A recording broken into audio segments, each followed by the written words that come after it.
9 personnes ont été blessées samedi au Brooklands Plaza Splash Pad dans la banlieue de Détroit.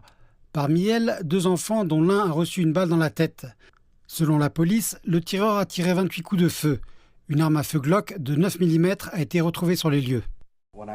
Quand je suis arrivé sur les lieux, je me suis mis à pleurer parce que je sais ce qu'une aire de jeu est censée être.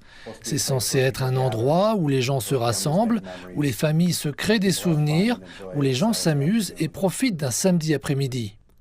Selon la police, le tireur, un homme de 42 ans, s'est suicidé après avoir été encerclé par les forces de l'ordre dans une résidence.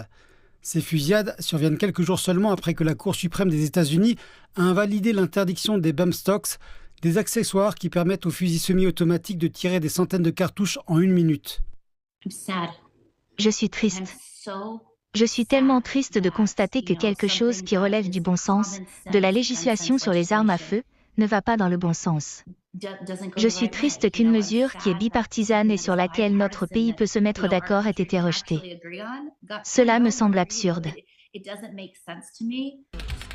Le gouvernement fédéral avait instauré cette interdiction après que 60 personnes avaient été tuées lors d'un festival de musique à Las Vegas en 2017, la fusillade de masse la plus meurtrière de l'histoire des États-Unis.